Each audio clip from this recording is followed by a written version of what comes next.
Jordan Reid's latest mock draft is out. ESPN.com, our draft analyst, has got 6 quarterbacks going in the first 2 rounds, with Caleb Williams, Drake Maye, and Jaden Daniels going in the top 3, followed by J.J. McCarthy at 11 to the Vikings, Bo Nix at 39th overall to the Giants, and Michael Penix at 44th to the Raiders. I love it. Jordan joining us now to talk more about those quarterbacks.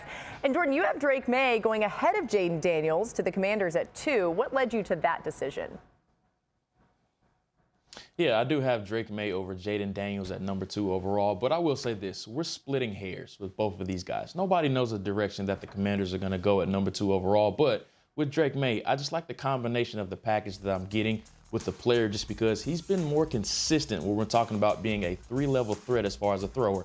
Yes, Jaden Daniels was an outstanding deep passer, but I thought Drake Maye, when you're talking about consistently making tight window throws throughout the season, I thought Drake Maye was more consistent. And while Jaden Daniels had a terrific year last year, I don't want to take anything away from him there. I just think when you're talking about the upside and the combination of the package of the player that you're getting, I just like Drake Maye better on the next level. Yeah, I like that you called it splitting hairs. It felt like at the Combine, the narrative shifted a little bit away from Drake Maye, and that's going to change so many times before the draft. But he is, to your point, such a consistent, such an impressive player. Can't wait to see what he does at the next level. Which quarterback, Jordan, helped themselves the most with their performance at the Combine? Yeah, one player that helped himself the most and the player that I'm fascinated by in this draft class is Michael Penix Jr. of Washington.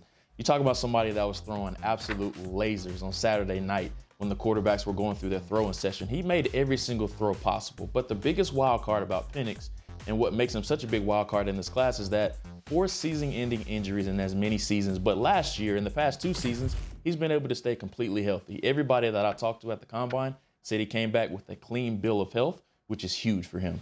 Yeah, you have him going 44th overall. If he ends up staying healthy, that could be such a steal for the Raiders. By the way, if all 6 quarterbacks go in the first 2 rounds, it'll be just the 5th draft ever that 6 QBs went in the first 2 rounds. I think it'll probably happen. Thanks to Jordan Reid. A lot more coming from you throughout our coverage of the draft and the lead up to April's draft. Thanks.